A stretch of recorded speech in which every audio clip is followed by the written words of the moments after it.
हे जे सरकार असले पयलीं भाजपाचे तांच्यांनी गोवा एक रिणाच्या भरान घालून दवरला. They have made it a debt ridden state आनी ती परिस्थितीचो इफेक्ट आज आमकां दिसून येता. हो सर्क्युलर जो आयला आनी this circular is actually a very dangerous circular. The government should review their decision. They should make priorities, they should give priorities and they should prioritize what is important and what is not important, if at all their financial state is so bad.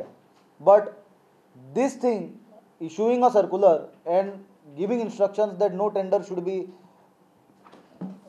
floated for pre-monsoon work is something very barbaric. कित्याक हाजो परिणाम सगळे गोंयकारांक भोगचे पडटले. रस्ते jam जातले, उदक भरतले, कोणाचे मार्केटांनी उदक भरतले, एपिडेमीक जावपाची शक्यता आसता. मागीर तातूंतल्यान दुसरे कसले कसले रोग जावपाची शक्यता आसता. उदक साचून गटरांनी हें तें मलेरिया जावन आनी ही परिस्थिती अवॉयड करपाक सरकारान जो without application of their mind हो जो सर्क्युलर काडला, हो सर्क्युलराचेर परत एकदां लक्ष दिवचें. गोंयकारपण सांगपी गोवा फॉरवर्डाचे गोंयकारपण आतां एमपीटीचे बाबतींत खंय पावले काय म्हूण काँग्रेसीचो विजयाच्या गोवा फॉरवर्डाक तोमणो.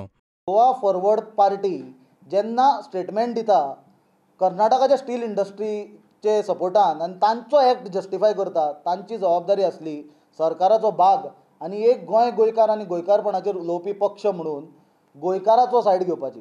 पण हांगा मजा आमकां पळोवन आयली. हे भायर सरले ते सरले, तोंड उगडटा तांच्यांनी कर्नाटकाच्या स्टील इंडस्ट्रीची बाजू जस्टिफाय करपाचो प्रयत्न केलो. तर आमी तांचे कडेन एक विनंती करता की आपले पार्टीचें नांव चेंज करून कर्नाटका फॉरवर्ड पार्टी म्हणून करची. काँग्रेसीचो स्टँड आमी पयलींच क्लियर केला की जो पोल्युशन जाता तो सारको विजिबल पोल्युशन आसा.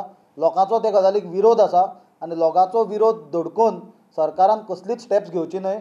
लोकांचे हिताचें जें कितें आसा तें करचें. Goa should be promoted based on tourism. केन्नाच्यान आमी कोळशाचेर गोंय प्रोमोट करपाक लागले. हाचे पयलीं आमी पळयलां की कोल इम्पोर्ट करतालो, हो आमी विशय काडलेलो. प्रुडंटा खातीर तुकाराम मराठे.